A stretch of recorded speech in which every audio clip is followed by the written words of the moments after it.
Kakati tukomyewo bannange abatuwuliriza tubalamusizza era kansubire wiiki ebadde ennungi era emboozi yaffe teggwa, emboozi yaffe kyagenda mu maaso era omukulu tumulina luli twali twogera obudde ne butukwata nga tetukyalina bingi ebyokwogera nga omanyi lyaffe tebiggwayo. Naye kati wiiki eno waliwo akantu ke mbadde ndowoozaako engeri gye twali twogerera ku bintu by'okuyiga ebyokusoma. Olwo akayimba k'omukulu Kafeero Pawulo alina ekigambo kye yagamba, tuvuga livansi oba tugenda mu maaso. Olulimi lwange kudubunkana bwe rutyo kansubirewo kamanyiiko kandeetedde okulowooza ate kakwatagane ku stakeholder gwe wayogerako oli stakeholder omuzadde nti education y'ewaka one of the challenges zendabye okuba kati ngaffe twakola tuyiga lulimi lwaffe ne challenge endabyemu y'abaana kubeera nga they are encouraged to learn English even before their mother tongue and that is education and it has its effects. Owekitegera muganda wange. So ye emboozi ya leero batuwuliriza era tugenda kubaganya ku birowoozo ku nsonga ekyo. Once again nange mbabuuzaako abatulaba era batuwuliriza ku nsonga zezimu. Nammwe nyongera obeebaza to save time. Mujja twongere okugezaako okugattako ku ggwanga. Otandise n'akayimba k'omwami. Akayimba yakatuuma olulimi lwange. Olulimi lwange. Prince Paul Job Paulo Kafeero. Prince Paul Job Paulo Kafeero. He's called Prince Paul Job Paulo Kafeero. Maanyi ganjegere, the golden boy of Africa. Omwana ow'Ekyaggwe. Nzalo ya Kyaggwe Masaaba Bukunja. Of course with time abantu bagenze bakizuula nti omu ku bantu abaalika literature n'abantu abatali bannayuganda gwe bajja okukozesa with time. So I think oluyimba olwo lulungi eri omuntu yenna baluyita olulimi lwange.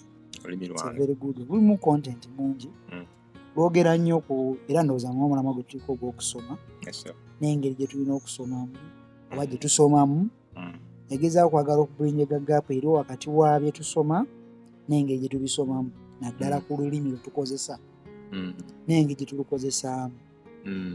So basically kyekyo. Yes. Kakati of course from my personal experience n'abantu bensobodde osisinkana ab'amawanga ag'ensi endala olaba nga oyogera n'omuntu kati nga aba Ethiopia for example ojja kulaba nga boogera Amharic something like that naye ng'olaba olulimi lwe yasooka okuyiga n'olaba nga ate oluzungu ali mu luyiga mu bukulu n'ogenda kati mu nsi kati nga abawalabu n'omulaba nga oluwalabu balumusomesa akyali muto akyali muto n'ogenda mu bazungu n'osanga omuzungu amanyina lulimi lwokka okitegeera sigamba nti lwokuba baakula naye nga lulimi lwokka lwamanyi era they are encouraged to learn the literature to read to be exposed to their language. Bagamba language is the vehicle of culture. Lutambuza culture and language somehow is a living thing too. So lusobola okufa. A language can get extinct. Olulatini lwafa. So kakati okwata kati ngeno case study kati y'abaana kati nga ab'omulembe guno abato bano bali mu kukuza emijiji gino olaba nga omwana ayogera bulungi oluzungu oluzungu abaana amuyita Namuleme for example. let's use Namuleme as a case study. Namuleme mwala muganda naye ayogera bulungi oluzungu naye omubuuza nti Namuleme oyo otya biki oluganda lumutawaanyi naye ng'oluzungu olumunyonyola bulungi nti woyogera naye nga gwasomye noyogera oluzungu lwo ajja kutegeera ate oyogera oluganda. So kati stakeholder oli omuzadde ow'ewaka ojja kulaba nga kino kyasinze okwencouraginga. Do you think it affects in any way in education? Definitely. Learning in a language that is foreign to your mother tongue affects you in a serious way, actually, not in a simple way. How? Because we are not going to talk about the parent now here. You see, whenever we are talking about education, I always say it is a collective responsibility. When we talk about the language, now the student we can subtract them because they are only subjected to this by force. Now, the last time I told you that the first form of education that we get in life, we receive it from home. Yes. And it goes back to the responsibility of the parent or guardian to understand that at school, speaking, for example, me, I'm a proud Muganda, but I'm not allowed to speak my language at school. If there is hypocrisy in the 20th and 21st century, is that from the part of our parents. It is one of the easiest way our grandparents betrayed us in thinking that for us, we can be better by learning these other foreign languages. Now, these foreign languages, all of them, they have origins. When you go to where they originate from, they will always uplift their languages first. If you go, for example, in countries that in Africa here, that were colonized by the Europeans, most of these countries speak Arabic as their mother tongue. But of course, they use maybe English or French at school level. But again, Arabic is the official language. Even the teacher is allowed to, it is okay for the teacher to explain in Arabic. Because this is the first, we say mother tongue. Simanyina mu Luganda ikola katwali direct translation. There is no way. Kati fetu already tulina confusion. Kati wale oli namuleme, sorry if there is any namuleme watching us. It's just a case study. This namuleme girl and namuleme aba Muganda wa Kyagulanyi and Kyagulanyi for example. Oshagidde abasoma ennyo oluzungu olungi tobanenya because this is what they were subjected to.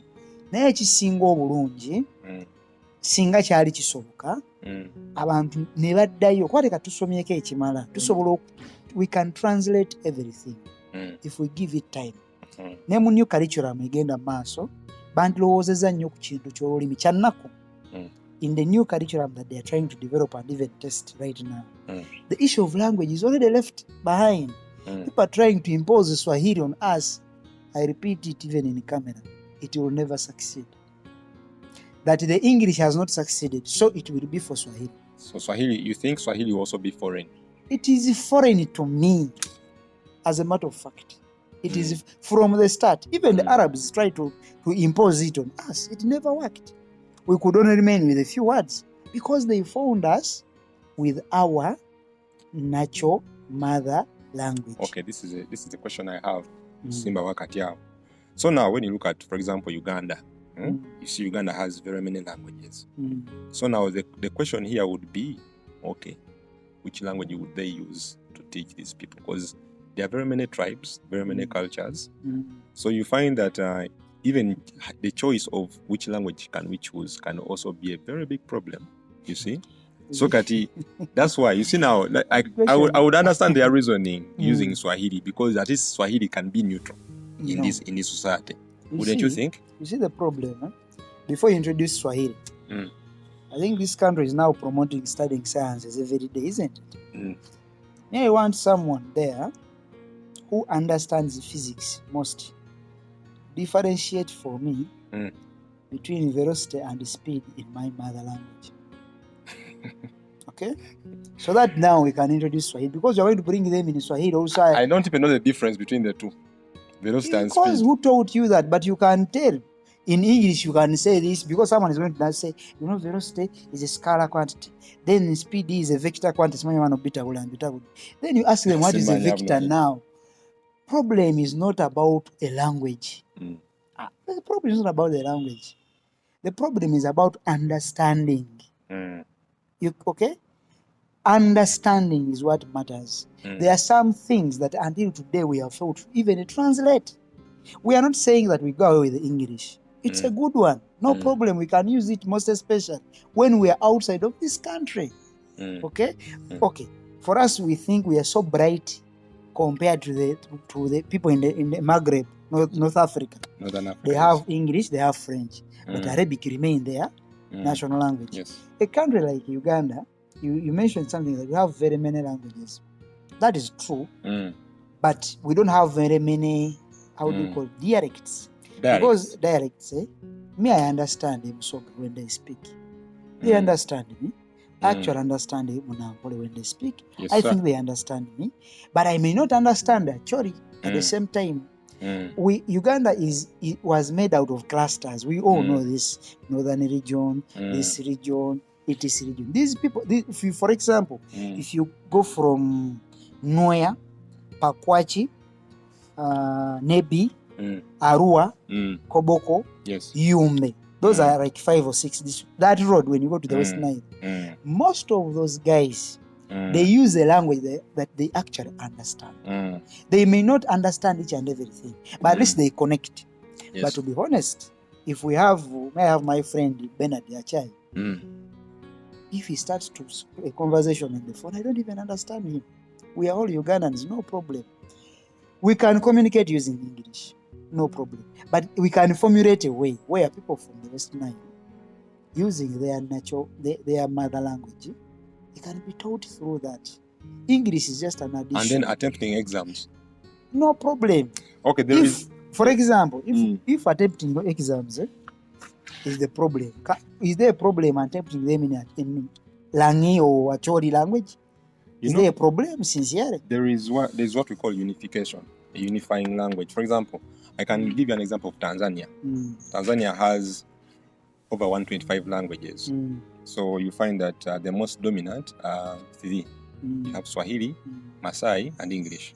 No. But then in schools, it's Swahili. So I used talking about something, an ideas. Problem. Like, you see, people compare Uganda with very many countries and they forget one thing. Uganda is naturally a unique country. There can be 150 languages in Tanzania, but all of those languages know a thing or two about Swahili. All those tribes, they know a thing or two about Swahili. So it is not hard. For example, you ask me something that is very important. In my opinion, if we are honest, we leave the politics away. You know, I have moved in this country across Uganda here. Ndoze ekifo kyokka we nali ngenze ne nsanga abantu abatategeera bulungi Luganda kiri Tororo ne bajja Padora. Wantu we nasanga abantu abayinamu problem. You go to Mbare, how far it is, but people speak this language. They actually understand. They even love to understand it. Olulimi ng'olwo ng'obijjamu politics ono osobola odduna kyalinga mu bantu kati ko at least ddwo lwangu okutegeera.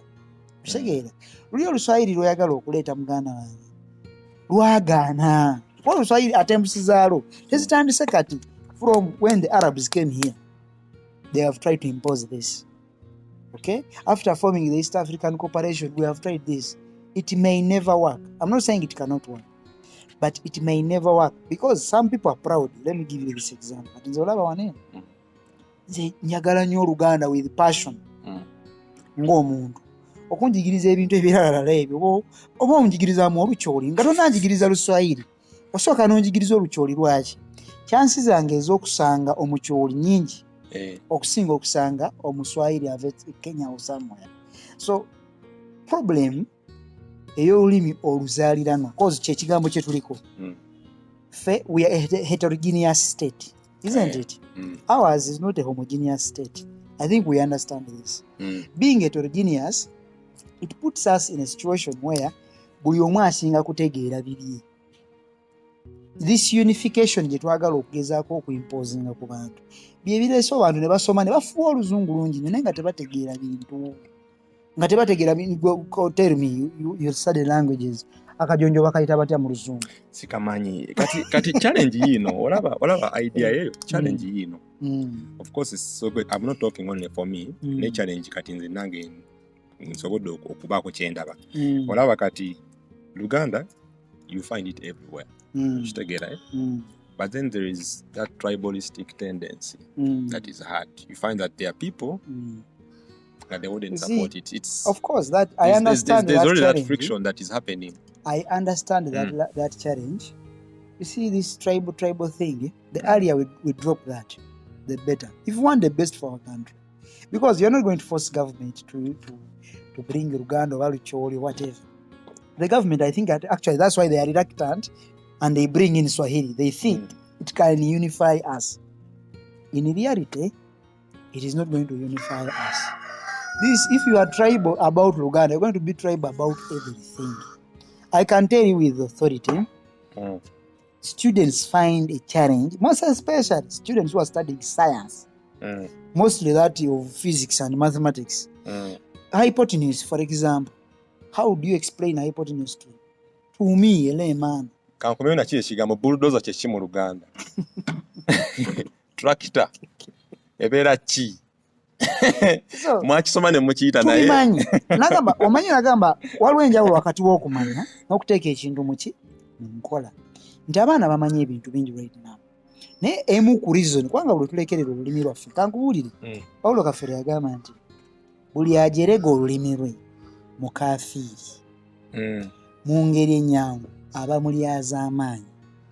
Ekitangaala ekimulisa obuzaaliranwa mujjabiikiriza kyakyo okukifuula enzikiza. Gw'olowooza lwaki omuzungu we yajja wano teyayiga lulimi lwe? Lwaki yasigala na lulwe? Wayolabye ye ente eboggola ng'embwa. Olabika ente eboggola ng'embwa. Eteri nte eboggola nga mbwa. Olulimi lwo kintu kikulu. Wotaakyagala, it's okay. Oyinza obutakyagala. Bagenda kyobola batubyeko ebintu bingi. Batubuzaabuza. Abantu basayininga endagano ze batategeera. Otegeera? Nze kankuwa example. Njagala nnyo ebyobufuzi. Nnyo. Ate abantu bamanyi okwewaabira mu byamakooti. Naye otera okulaba Uganda versus Sseremba Alex. Naye oluzungu lwokka lwe bakozesa nze sirutegeera. Ate nga mu luzungu ndowooza nkola ki? Ndumanyi. Naye ogenda okulaba they are in, they are out, they are is they. Otegeera? Kati ebyo ebintu kale nze nnyinza n'ogendako ku internet. Bwe baba nagamba olulimi lwaba amateeka. Nedda. Higi haga bye biki? Simanya hugo higi. Simanya flagrento delicto. Ulabaru. Salute honorable mukasambidde and your group. Kali problem ever. Nti sibanenya kibakola kituufu and it's okay, it's even interesting. However, waliwo omuntu oli gwe bakolako eri mu kyalo bakoze abantu bakoze obuvuyo ku bantu baffe nga babasayiningisa ebintu ebitali bituufu. Kozi be basayininga tebabitegeera. Okitegeera? Wano nalindabyeko Minisita Saida Bumba yagamba yasayininga endagaano gy'atasomyemu. Na ku smartphone otekako I agree naye nga tumanyi bya tumanyi bulungi engeri Museveni gy'alondamu baminisita bitabalondala kwa bamanyi nnyo. Okitegeera? Naye ate singa basic kati ng'Oluganda omuntu amanyi Oluganda n'asooka n'akiyisaamu amanya gikiraga abantu baweera ennembye n'emisango wano Muganda wange. So olulimi naddala Oluganda for example. Nze kati nga nze ndi Muganda. Nze ndowooza singa ebintu ebimanyi ebisinga nabiyigira mu Luganda ate nandibadde mmanyi nnyo. Nandigenze nyebuziba. It would be easier for you to solve your people's problems. Ate kyakubiri. Buli gwe twegomba. Nze ngamba ayo China ekozesa Luzungu. Wanji? Bungereza ekozesa Lufalansa. Anti they neighbors. Olaba nina mukwano gwange yagenda e Bufalansa n'angamba. Ogende e Bufalansa nga tomanyi Lufalansa oba tulina ky'obagamba. Because nkugambye kino. You are here, you don't speak Spanish? You don't speak French? Spain bakozesa Lufalansa. Okimanyi Croatia? Eyina abantu abatawera miliyoni 5 naye balina olulimi lwabwe mu Croatia n'empandiika yalwo yanjawulo Dutch etc.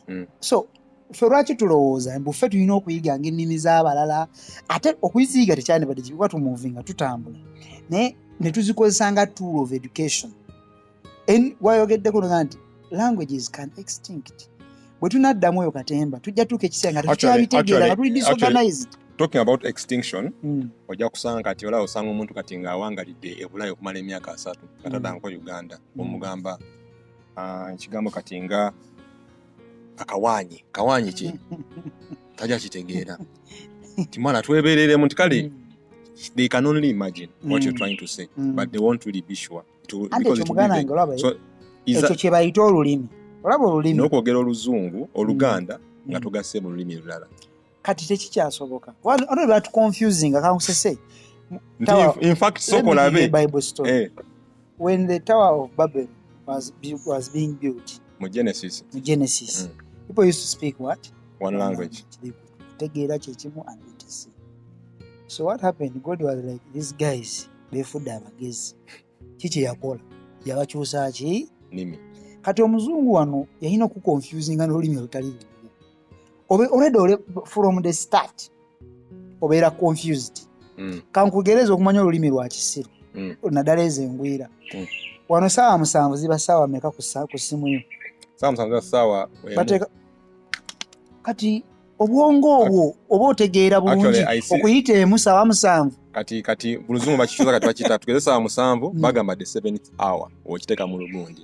The problem is omuganda wawa saawa ey'okumakya emu agiyinako erinnya erina n'erinnya tuyina akawoza masiga tuyina kalasa mayanzi tuyina amattansejjere tuyina n'essaawa zaffe ziyina n'ebiga n'amannya nti kano ekiseera bwekiti kati gwe ngamba otya you convince me from wherever you come from that saawa emu is saawa 7 and I just take it up like that. I'm not stupid to say like this.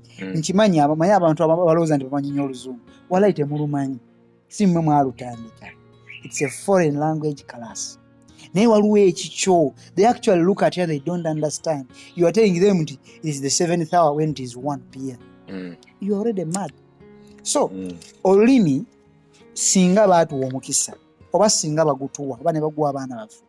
Ffe tuliyinza oba Mukama atusaasire tuli okay twayitawo ddaawo naye abaana baffe si kyabulabe okumuyigiriza olulimi lwe kwa munaye ajja kuswala. Me, I used to, when I was abroad, I could work with someone who is Ugandan. Okay, let me now tell you the issue. He's Ugandan like you, but when you meet these foreigners on the street, they'll be like, "Where do you come from?" You'll be like, "From Uganda." Now, your friend is a Rio Langio actually. Then when they ask them, "Which language do you speak in your country?" He says, "Uganda." Yeah. You know what? Yes, yeah. You know why? Because one anyonyola, Uganda, we have Acholi, we have Ulangi, we have Sebei. It's already too much. Uganda already connects with Uganda. Because at least this Can't we be proud of this? So this we must love our nature first. If you don't know environment, we'll find out to get ku butonde bwensi. Buwedde olwakuba tetumanyi nti tulina responsibility obukuuma. Tulowooza omuntu oyo yalina oveeri abo tukuumire. Kati ennimi olulimi okulumanya nga lugwira nze saa zino oluzungu lwandingasiza nnyo nga ndi mu kifo we batoogera Luganda. Okitegeera? No problem. Lwandingasiza nnyo naddala kubanga ogendera mu north siga nti abantu bayo bonna bamanyi oluzungu. Waliwo akansesezza osanga atugeze people from the same tribe speaking English. Waliwo kisanzeeko? Nze now anti kikiri. Okay, people who know the local language, they may not be necessarily from the same tribe, but they know the local language and they're speaking. Afero yayimbawo bw'ati eyo nayo nsonga esasulirwa obudde wabula abaasoma mulina engeri gye mulya ssente. Because ate kyekijagaza bannaffe abava mu west abo ba people respect naye baba alina PhD they speak their language. Kizibu osanga omwana omunnankole oba omunnalwanda oba omunyolo oba omutolo nga tamanyi lulimi lwe. By the way I tell you this kironyerezeeko ffenna abali mu sente ffe tuli okwesirwaza. Gwe nolowooza nti oluzungu tekirina kyekikufuula my friend. It's a language like any other. Tekirina kyanjawulo. We all of us look genda otunule mu nnyumba yo ewaka owulira onunule byonna onoonyeko product z'omuzungu n'ez'omuchina ojja kumbulira ani asingamu product ewaka. Then nkubuuza oba omuchina amanyi oluzungu oba ewaabwe basomera mu luzungu. Okitegedde? So olulimi lwaffe tetulina luzalawa nnyo. Kale bwe luba Luswayiri nakyo bakikole naye bakikola mu mbeera te yakifoosinga bakikole mu mukwano. Naye lugenda kukola ddi ani agenda otunda emboga mu lulimi owino mu Luswayiri mu guno omwaka? Tekigenda soboka. Kati emboga erina erinnya lyayo. Lwaki nzita ekigambo mboga? Nze Kabaka sisobola muyita king. And logic oli gy'asooka okuwa nti the reason waki oluzungu lwe lukola because system bagibaguza gye mukozesa. Oba yakosa olulimi lwammwe system ogikyusa otya? No, buli kintu kyonna okiraba. Wano waaliwo akaseera mu nsi mu 1875 Kabaka Muteesa asooka we yayitirako n'Abazungu. Munnange waliwo akaseera nga n'ekigambo dog tekiriiwo. Okitegedde? Since then we have new words for that. Okay? Kitegeeza ki nti ng'oluzungu we lwajja bwe tusobola okutandika obuto tetukola nnyo bintu ku lwaffe abaliwo. whenever we are doing something, ate kyekiganye ne naffe kukola tukole nnyo ebintu for the next generation. Let us look at the errors. Let us look at the success. We compare them with the failures. We don't be like failures. We learn from the failures. Because right now, let us agree that learning in English wouldn't be a problem, but we would prefer that our children era nze omusomesa ali kuba omwana wange ntayogera Luzungu wallahi batwambazanga amagumba mwana wakugera Luganda abaana ne bakyawa olulimi lwabwe bakwambaze kutiya mwana nze njogerera bigambo wano n'ofuna kibooko nga 10 wakogera lulimi lwo naye ng'osekerera omuntu akubye embogo mu Luzungu. You are as dense as someone who has never batukalakatanga kibooko kwogera Luganda kyabulo kibi kyabulabe n'osiba ng'oyambadde eggumba ly'ente eddene nga lizitowa. Ekiddako kye kibaana kulemerera bibuuzo bw'okimanyi waliwo abaana abalemerera ebibuuzo ng'ekintu akimanyi mu lulimi lwe naye nga tamanyi bwakireeta mu Luzungu. I'll give you this scenario. I was doing a project in my 3rd year, I think. So we are studying about the effect of monoclonal antibodies in fighting against cancer and leukemia plus. Now I was writing my exam mu kibuuzo, kola kibuuzo. I wrote a script like for 2 pages. Okay? Naye nga ngenda ndekawo dash somewhere in the body of the script. Then this invigilator, a lady, she comes. She was a young one. She comes. When she came, she looks in my paper. She's like, why have you missed this? Ng'ekigamba nali project yange yali ku breast cancer. Okay? Naye ng'ekigambo breast nakyerabidde mu Lufalansa. Owulira bulungi? Natawaana n'enkuba omutwe ne ngumala ekigambo breast ne kikola ki? Ne kibula. Ng'ate wemba sikitaddeemu. Professor agenda okumaakinga. Tagenda kumanya kyembadde. Kwa kansa bamutunduma okusinziira ku kitundu. Ayinza obalanga kansa, ayinza okuba kidney etc. Natuuka ekiseera ne mpita madamu oyo for sure yannyamba mukama amuwa omukisa. Ngamba what is the problem? What is he? Kana mga chimba bakiyita breast. How do you call it in French? Kali nga naye ekigambo breast takimanyi. Nentuuka ekiseera nga nsonyiwa naye kyengenda okukola kiyinza okukunyiiza. Ngenda kukozesa sign language. Bwe yali muwala. N'okola bw'oti. Ne mga madamu. Cancer do. Muganda yakubuuza kino ekibuuzo nga tetulaba kumaliriza. Manya kubuuza. So kakati mu bufunze wagenda n'osoma mu lulimi n'osoma olulimi olulala. Olulimi lwakuyamba. Lwakuyamba nnyo okuyiga olulimi olulala. Olulimi lwange luyinza oba terwannyamba. Wabula nakalubirizibwa nnyo okuba nti soma mu lulimi lwange. Lwaki? Nti process y'okuyiga olulimi olulala yakugyamu olulimi noteeka mu Luzungu aye nozaayo mu mother language. Okutegeera obulungi ekintu kyangu nnyo ekintu obutakitegeerera naye singa kiba okiziza mu mother language kikwanguyira ne woba oyize Luchina oba luki. Kitegeeza mother language is already basic kwe tutandikira okuyiga yennyingo. Oli yagamba ekitangaala ekimulisa obuzaaliranwa. Munange Africans we are so dense. Naddala abantu abasomyeko. We think that by camouflaging to become other people we are going to be. We are Africans for life. It will never change. Yes. Okay? Yes. These guys love their language with passion. Why don't we do the same? Okay? If we cannot incorporate it in school, let us teach our children from home that this is your language. Abantu tebamanyi na kuwandiika Luganda. Ongamba otya nti gwotegeera bulungi. Semaloho. Voilà. Ongamba otya nti otegeera bulungi. When you cannot express yourself in your mother tongue. Impossible. It is totally impossible. It cannot be beneficial to anyone. Your mother tongue is the root. We mulandira. Kwotandikira. Ye origin fenna kyetuyita culture. Mulimu olulimi, mulimu ennyambala, mulimu endya, mulimu obuwangwa n'obulombolombo. Bw'oba tobimanyi, my friend, you are lying to yourself. And the rest will never appreciate you. They look at you as a dense person.